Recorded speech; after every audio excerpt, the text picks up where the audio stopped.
मिलिए MQ-28 ghost bat से, जो सबसे उन्नत नए हवाई युद्ध ड्रोन में से एक है। बोइंग का डिजाइन किया घोस्ट बैट पारंपरिक ड्रोन से अलग पायलट के सीधे नियंत्रण के बिना भी उड़ सकता है। इसकी ऑटोमेशन इतनी उन्नत है कि एक फाइटर पायलट अपने विमान के अलावा अधिकतम 3 घोस्ट बैट भी नियंत्रित कर सकता है। ये तकनीक इतनी उन्नत है कि दुनिया भर की सरकारें जैसे अमेरिका अपने सैन्य शस्त्रागार के लिए घोस्ट बैट खरीदने पर विचार कर रही हैं। ये 2028 तक सेवा में आने के लिए निर्धारित है और संभवतः हवाई युद्ध के भविष्य को वैसे ही बदल सकता है जैसा हम जानते हैं। नई और उन्नत ड्रोन तकनीक अब हैरानी की बात नहीं, क्योंकि सब कहते हैं यही युद्ध का भविष्य है। लेकिन घोस्ट बैट किसी पारंपरिक महाशक्ति या बड़े सैन्य देश ने विकसित नहीं किया। इसका परीक्षण अमेरिका, चीन, रूस, भारत या यूरोप में नहीं हो रहा है। असल में यह द्वितीय विश्व युद्ध के बाद ऑस्ट्रेलिया में विकसित होने वाला पहला सैन्य विमान है। यह क्रांतिकारी ड्रोन ऑस्ट्रेलिया को एविएशन के नक्शे पर लाने के लिए तैयार है, बशर्ते कि वे अन्य देशों को इसे खरीदने के लिए मना सकें। एक बेहतर ड्रोन बनाना। अब आज युद्ध में तैनात किए गए ड्रोन, चाहे वो अमेरिकी MQ-9 रीपर हो या यूक्रेन में फ्रंट लाइन पर इस्तेमाल हो रहे क्वाडकॉप्टर स्टाइल ड्रोन, इन सभी की मुख्य कमी यह है कि इन्हें रिमोट से कंट्रोल करने के लिए एक मानव ऑपरेटर की जरूरत होती है। ऐसा कई कारणों से उचित नहीं है। इलेक्ट्रॉनिक जैमिंग सिस्टम ड्रोन और ऑपरेटर की लिंक काट सकते हैं, जिससे ड्रोन बंद हो जाता है। ऑपरेटरों पर दुश्मन हमला कर सकते हैं, क्योंकि जमीन पर स्थिर इंसान तेज उड़ने वाले हवाई वाहन से ज्यादा आसान निशाना होता है। और इसमें उन ड्रोन नुकसानों को भी शामिल नहीं किया गया है जो मानवीय गलती के कारण होते हैं, जैसे कि वो सिविलियन कॉन्ट्रैक्टर जिसने 2006 में एक प्रीडेटर ड्रोन क्रैश कर दिया था, क्योंकि उसने ड्रोन के लैंडिंग गियर को वापस लेने वाला बटन दबाने के बजाय गलती से एयरक्राफ्ट का इंजन बंद करने वाला बटन दबा दिया। ये काफी महंगा रहा। बिना पायलट वाले विमान के डिजाइनरों ने 2010 के दशक में नई पीढ़ी के कॉम्बैट ड्रोन पर काम शुरू किया। लक्ष्य यह था कि ड्रोन को और अधिक स्वायत्त बनाया जाए ताकि वे खुद उड़ सकें और बिना मानवीय मार्गदर्शन के ऑपरेशनल आदेशों को पूरा कर सकें। दूसरे शब्दों में, वही हंटर किलर रोबोट जिसके बारे में जेम्स कैमरून ने टर्मिनेटर में हमें चेतावनी दी थी, बस उसमें स्वतंत्र निर्णय लेने की क्षमता नहीं होगी। कम से कम अभी तक नहीं। स्काईनेट आ रहा है। एक आशाजनक तरीका यह थी कि ड्रोन का नियंत्रण जमीन से हवा में ले जाया जाए। दूसरे शब्दों में, एक मानव चालित विमान जो एक या एक से अधिक बिना पायलट वाले ड्रोन को नियंत्रित करता है।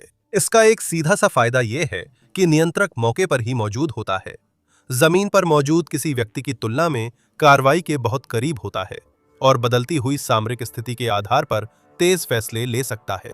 यह कोई नया विचार नहीं था।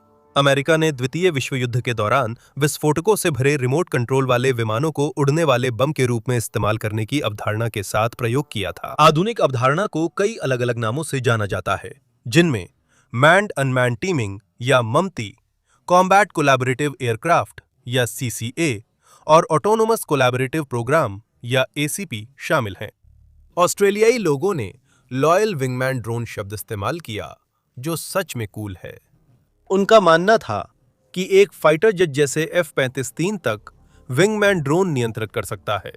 इससे एक प्रशिक्षित और महंगे पायलट के साथ 4 विमानों जैसी युद्ध क्षमता मिलती है, जबकि पहले 4 पायलटों की जरूरत थी। अब एक और विचार यह था कि बड़े धीमे चलने वाले विमान जैसे कि E-7 वेजेटेल, हवाई पूर्व चेतावनी और नियंत्रण यानी AEW&C विमान या KC-30, हवा में ईंधन भरने वाला विमान, उनकी सुरक्षा के लिए लॉयल विंगमैन ड्रोन का एक दल उनके साथ उड़ान भरे, जिन्हें मदरशिप के क्रू के एक सदस्य द्वारा नियंत्रित किया जाए। लॉयल विंगमैन प्रोग्राम पारंपरिक मानवयुक्त लड़ाकू विमानों से अधिक किफायती है और इससे युद्ध में हताहतों की संख्या भी घटेगी, क्योंकि कम विमान खतरे में होंगे। ये किसी भी एयरफोर्स के लिए महत्वपूर्ण कारक हैं, लेकिन खासकर छोटे देशों के लिए जिनके पास अमेरिका, चीन, रूस या भारत जैसे देशों की तुलना में कम पैसा और कम जनशक्ति होती है। अब रॉयल ऑस्ट्रेलियाई वायुसेना की बात करें। अब RAAF दुनिया की 36वीं सबसे बड़ी एयरफोर्स है, जिसके बेड़े में कुल 243 विमान हैं। ये संख्या US एयरफोर्स के आकार का 5% से भी कम है और इसका स्थान थाईलैंड और वियतनाम की वायुसेनाओं के बीच आता है। दूसरे शब्दों में कहे तो यह काफी छोटी है, लेकिन जब आपको लड़ाकू विमान दूसरे देशों से आयात करने पड़ते हैं तो एक छोटी एयरफोर्स की लागत भी जल्दी ही बढ़ सकती है। संयुक्त राज्य अमेरिका से 72 F-35 लड़ाकू विमान खरीदने में ऑस्ट्रेलियाई लोगों को 17 अरब से ज्यादा खर्च करने पड़े।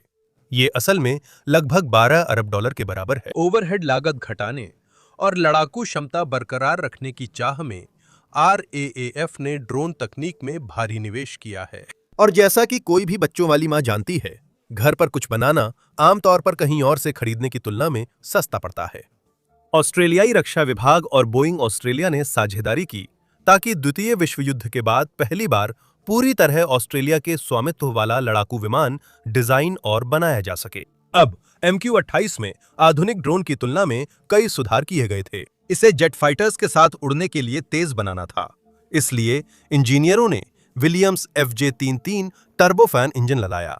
इससे इसकी अधिकतम गति मैक 0.92 हजार से अधिक नॉटिकल मील रेंज और लगभग 40,000 फीट ऊंचाई सीमा हो गई, जिससे प्रोपेलर ड्रोन पीछे रह गए।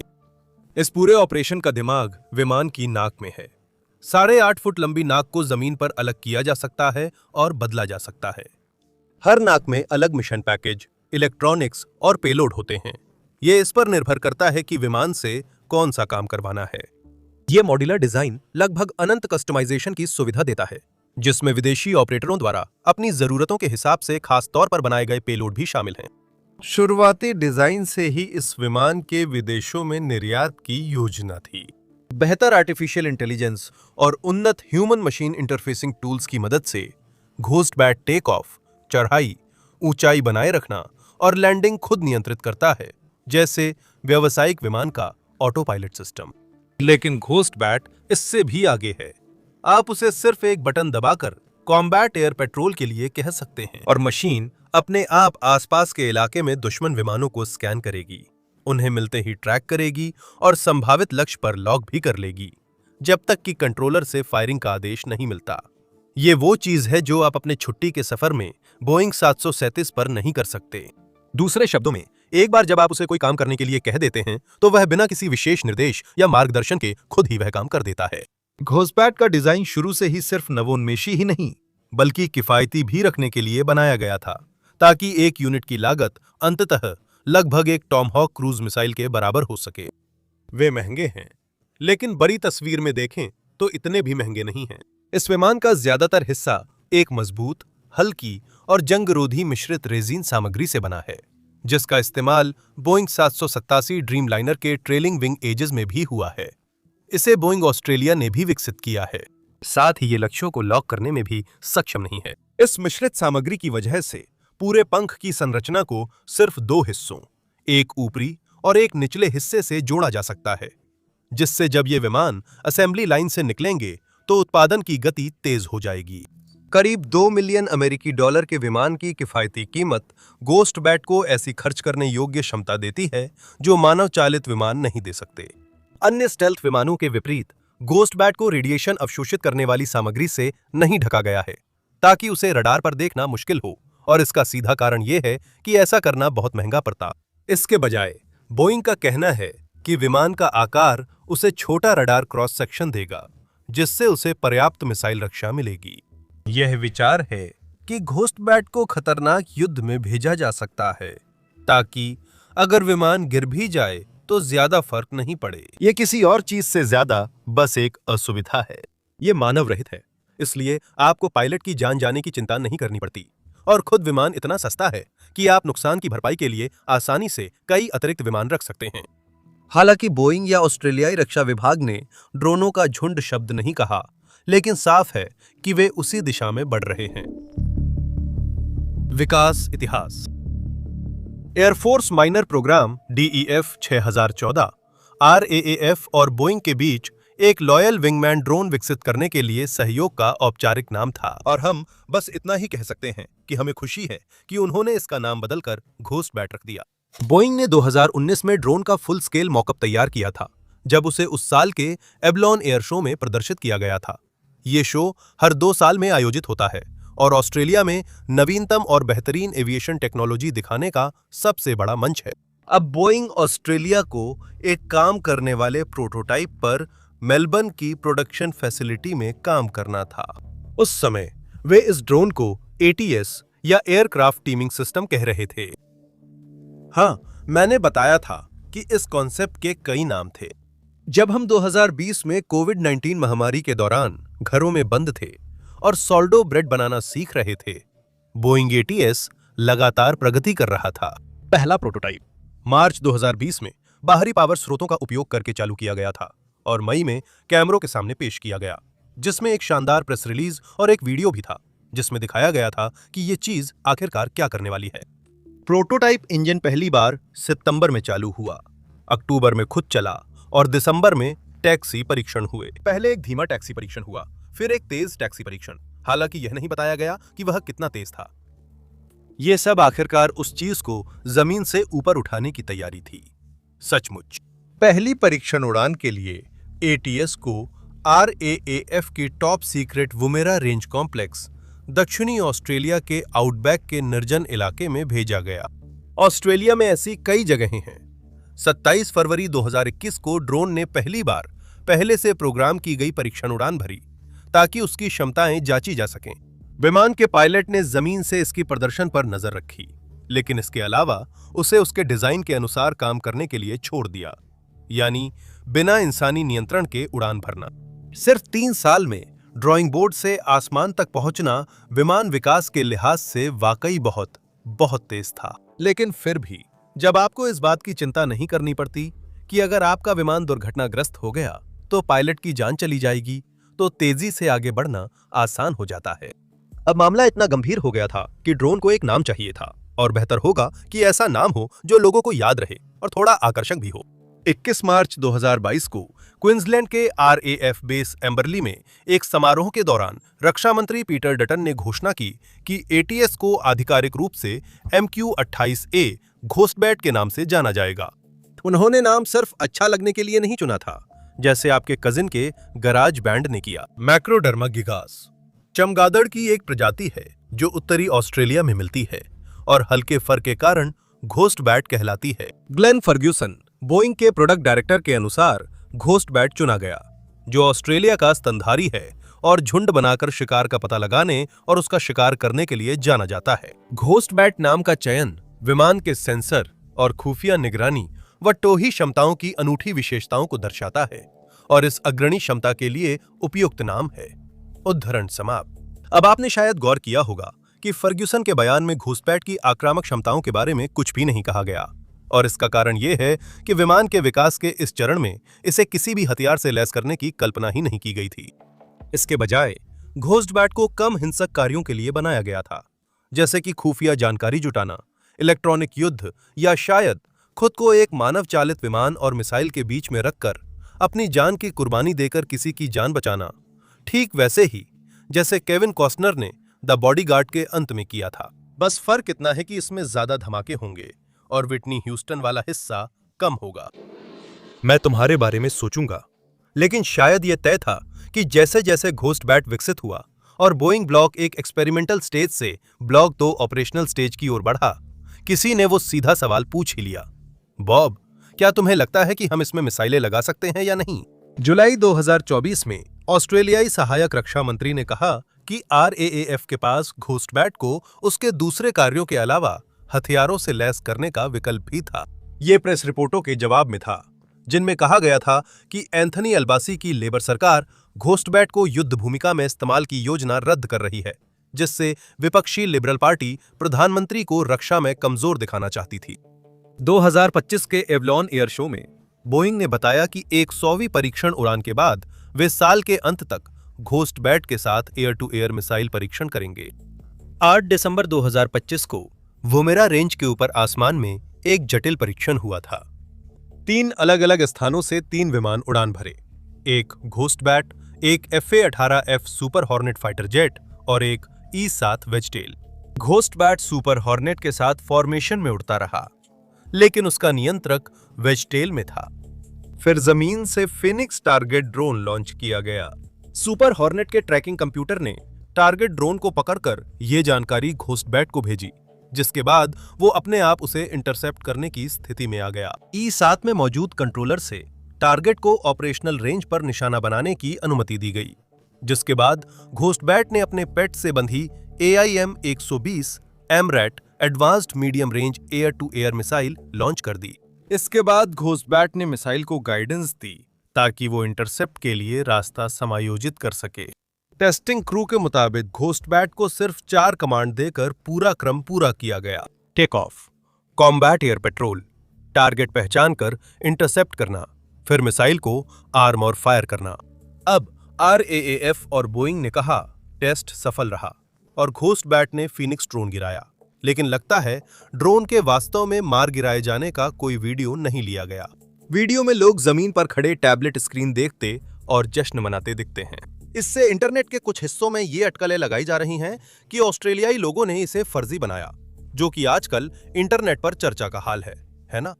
हालांकि अगर ऐसा नहीं था तो 8 दिसंबर का परीक्षण ऐतिहासिक था, क्योंकि यह इतिहास में दूसरी बार था जब किसी बिना पायलट वाले ड्रोन ने beyond visual range air to air missile से हवाई लक्ष्य को सफलतापूर्वक नष्ट किया। घोस्टबैट सिर्फ 8 दिन के अंतर से पहला ऐसा करने वाला बनने से चूक गया। 30 नवंबर को तुर्की के बेरक्तार किजल एल्मा ने सफलतापूर्वक एयर टू एयर मिसाइल परीक्षण किया। ऑस्ट्रेलियाई लोगों के विपरीत तुर्की वीडियो में लक्ष्य को हिट करने का फुटेज है, जिसे तुर्की सूत्रों ने घोस्टबैट से तुलना करते हुए खास उजागर किया। ऑस्ट्रेलियाई सरकार मिसाइल परीक्षण के नतीजों से पूरी तरह आश्वस्त थी, चाहे इंटरनेट कुछ भी माने। अगले ही दिन 9 दिसंबर को उन्होंने घोषणा की कि वे घोस्टबैट कार्यक्रम में अतिरिक्त 1.4 बिलियन ऑस्ट्रेलियाई डॉलर का निवेश करेंगे, जिसमें बोइंग को 6 और ब्लॉक 2 विमान बनाने के अनुबंध शामिल हैं, जो पहले से मौजूद 3 विमानों के अलावा होंगे। साथ ही और भी उन्नत ब्लॉक 3 प्रोटोटाइप के विकास की शुरुआत भी करेंगे। पैट कॉनरॉय, ऑस्ट्रेलिया के रक्षा उद्योग मंत्री, ने कहा, घोस्टबैट के साथ सहयोगी हवाई युद्ध का भविष्य अब यही है। आज की घोषणा दिखाती है कि ऑस्ट्रेलिया सहयोगी युद्धक विमानों के विकास में दुनिया में अग्रणी है। MQ-28A कार्यक्रम मजबूत संप्रभु रक्षा उद्योग बना रहा है और ऑस्ट्रेलिया की मजबूती बढ़ा रहा है, क्योंकि 70% से अधिक निवेश देश में रहकर ऑस्ट्रेलियाइयों के लिए उच्च तकनीकी और उच्च वेतन वाली नौकरियां पैदा कर रहा है। यह समझना आसान है कि घोस्टबैट कार्यक्रम ऑस्ट्रेलिया का गर्व क्यों बन रहा है। आखिरकार ऑस्ट्रेलिया में पूरी तरह से डिजाइन और निर्मित होने वाला आखिरी लड़ाकू विमान 1942 में CAC बूमरैंग था, और उन्होंने वास्तव में ये सब 16 हफ्तों में कर दिखाया था। युद्धकालीन दबाव और बाकी सब कुछ। मेलबर्न की फैक्ट्री में इसका निर्माण हुआ, जो बोइंग ऑस्ट्रेलिया फैक्ट्री की जमीन पर थी, जहां घोस्टबैट प्रोटोटाइप बने थे। 80 साल बाद बूमरैंग इसलिए पिछड़ गया क्योंकि ऑस्ट्रेलिया अमेरिकी और ब्रिटिश विमानों जैसे शक्तिशाली इंजन नहीं बना सका। इनमें से केवल 250 बनाए गए और ये युद्ध में कम ही इस्तेमाल हुए। अधिकतर ऑस्ट्रेलियाई घरेलू इकाइयों को दिए गए ताकि अच्छे विमान जापानियों के खिलाफ इस्तेमाल हो सकें। ऑस्ट्रेलियाई युद्ध कैबिनेट ने देश में बने एकमात्र लड़ाकू विमान के लिए सबसे ज्यादा ऑस्ट्रेलियाई लगने वाला नाम क्यों चुना, इसका कोई रिकॉर्ड नहीं है। घोस्टबैट को विमानन तकनीक का सबसे उन्नत स्तर माना जाता है, जिससे RAAF और बोइंग को उम्मीद है कि विदेशी खरीदार आखिरकार उन्हें खरीदने के लिए कतार में लगेंगे। मार्च 2024 में बोइंग ने टुवुम्बा, क्वींसलैंड के पास 9000 वर्ग मीटर की नई उत्पादन सुविधा बनानी शुरू की। इस परिसर का नाम वेलकैंप एरोस्पेस एंड डिफेंस प्रीसिंक्ट है, जो केवल घोस्टबैट का उत्पादन करेगा, RAAF और विदेशी खरीदारों दोनों के लिए। इन संयंत्रों का निर्माण वैगनर कॉरपोरेशन करेगी, जो नाम एक होने के बावजूद यूक्रेन में युद्ध अपराध करने वाले रूसी भाड़े के समूह से अलग है। यह टुवुम्बा की निर्माण कंपनी है, जिसने शहर में लगभग सब कुछ बनाया है, जिसमें टुवुम्बा वेलकैंप एयरपोर्ट भी शामिल है, जहां से घोस्टबैट बनने के बाद उड़ सकते हैं। सवाल है कि घोस्टबैट असेंबली लाइन से निकलने पर इन्हें कौन से विदेशी खरीदार खरीदेंगे। अभी तक किसी ने कागजों पर हस्ताक्षर नहीं किए, पर ऑस्ट्रेलिया ने घोस्टबैट कई देशों की सेनाओं को पेश किया है, जैसे UK, कनाडा, जापान और पोलैंड।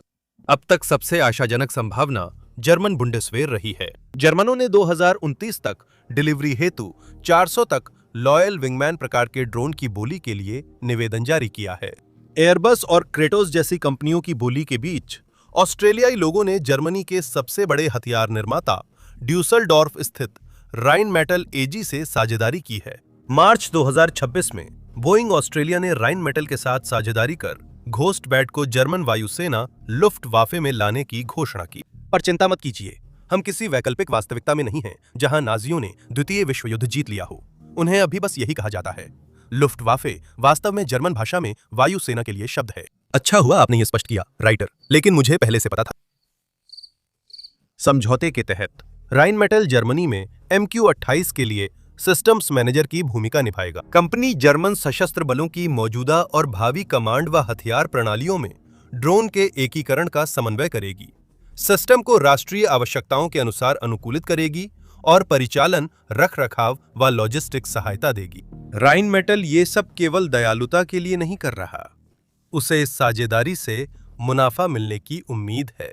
फिर भी बुंडेसवेयर के साथ कारोबार करने वाला जर्मन साझेदार घोस्टबैट और बोइंग को बढ़त देता है और अन्य यूरोपीय बाजारों के खुलने की संभावना बढ़ाता है।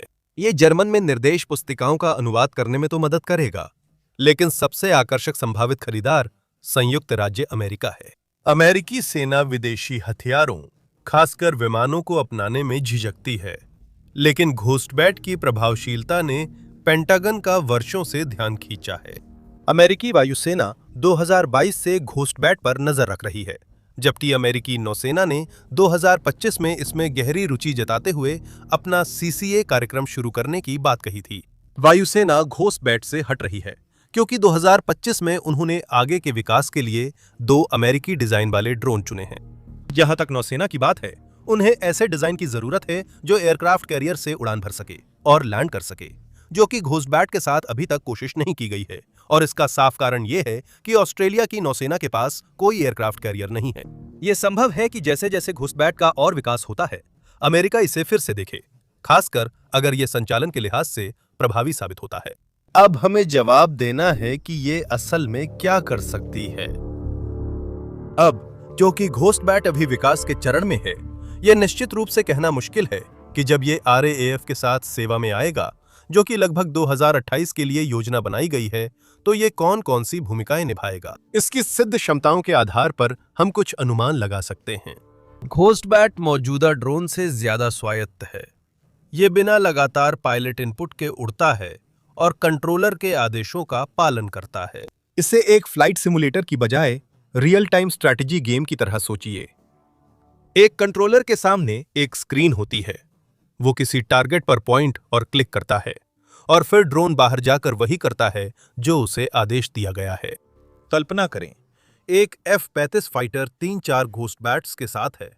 पायलट हर ड्रोन को अलग अलग काम सौंप सकता है। एक ड्रोन जमीन पर सतह से हवा में मार करने वाली मिसाइल बैटरियों को निशाना बना सकता है। दूसरा अपने इलेक्ट्रॉनिक सिस्टम का इस्तेमाल करके दुश्मन के रडार को जाम कर सकता है और दुश्मन की फायरिंग को रोक सकता है। तीसरा ड्रोन दुश्मन के विमानों पर नजर रखकर हमला कर सकता है।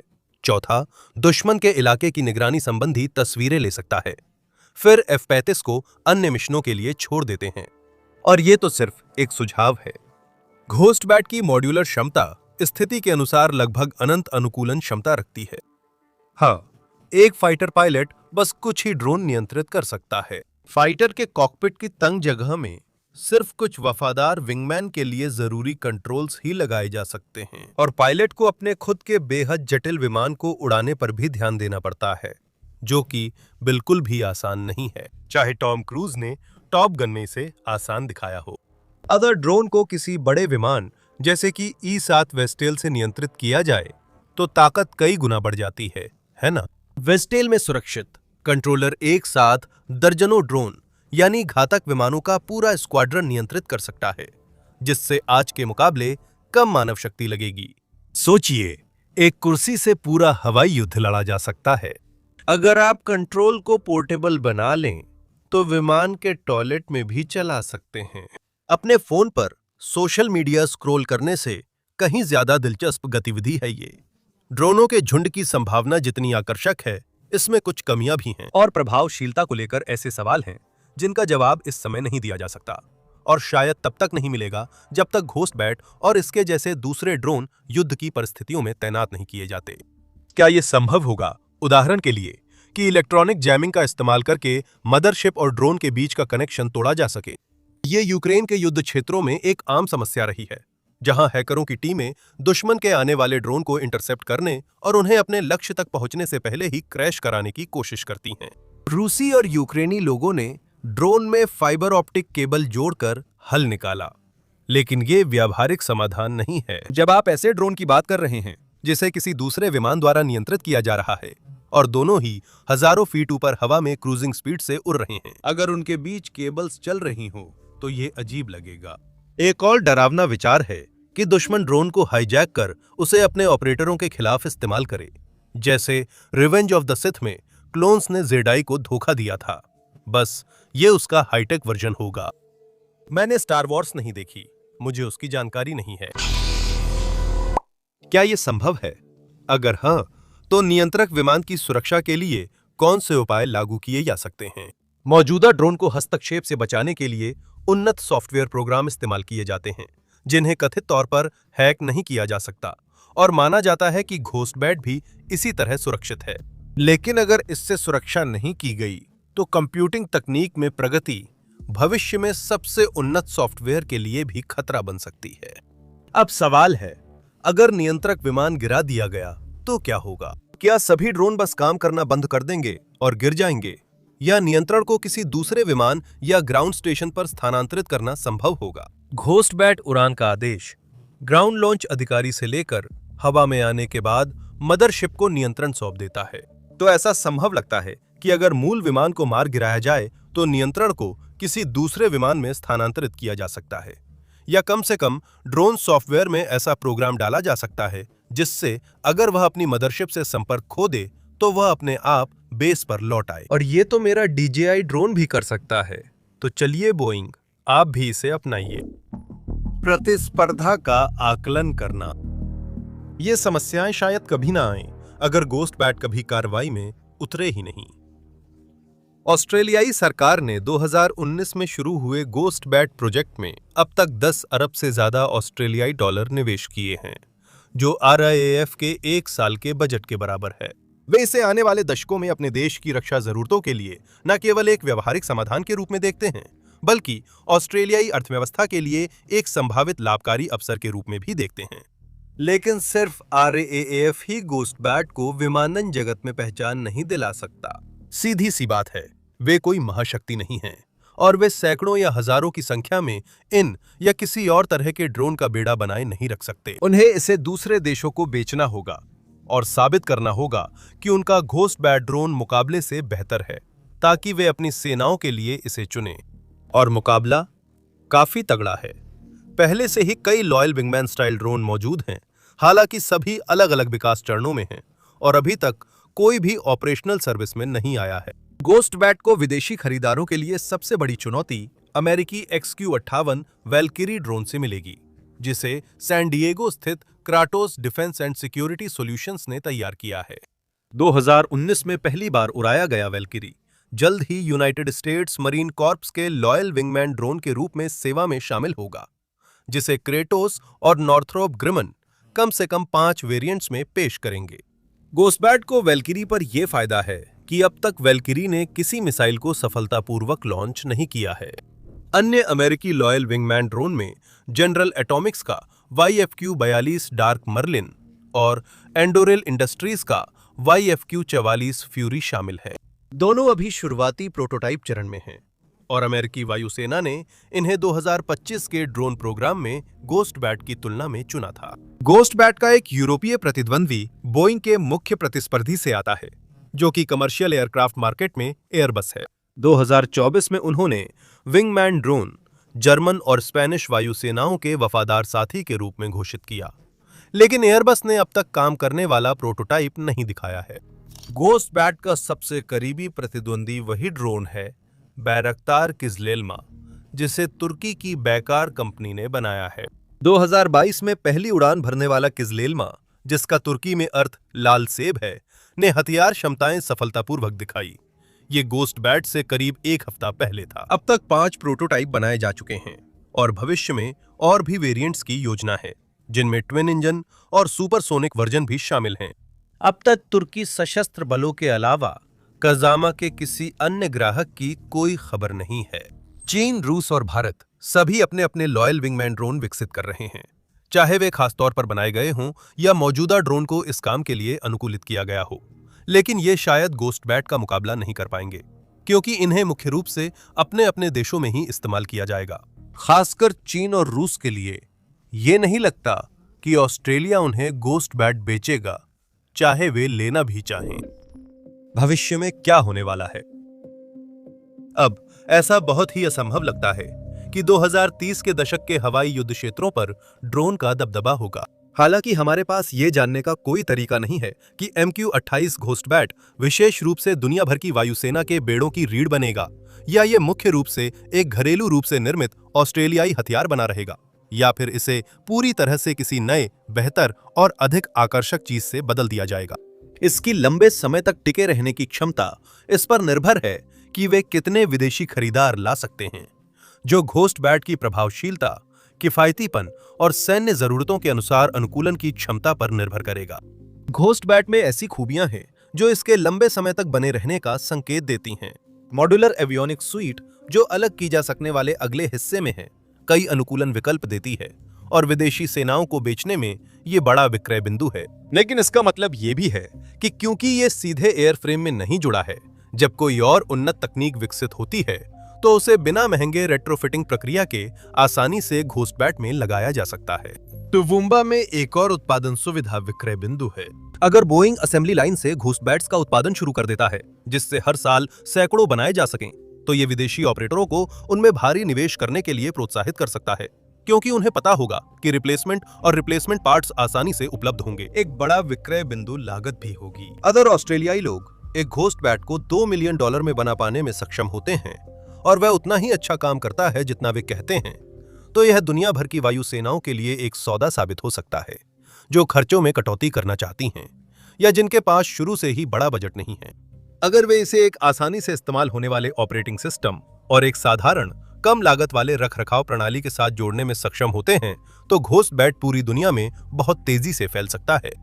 सबसे सफल हथियार प्रणालियां परंपरागत रूप से वे रही हैं जिन्हें बनाना सबसे सस्ता, इस्तेमाल करना सबसे आसान और रखरखाव करना सबसे सरल होता है। देखिए AK-47 असॉल्ट राइफल और F-16 फाइटिंग फाल्कन को, जिनका इस्तेमाल क्रमशः 79 और 47 साल बाद भी बड़े पैमाने पर किया जा रहा है, जब इन्हें पहली बार पेश किया गया था, और वे इन्हीं कारणों से आज भी मौजूद हैं।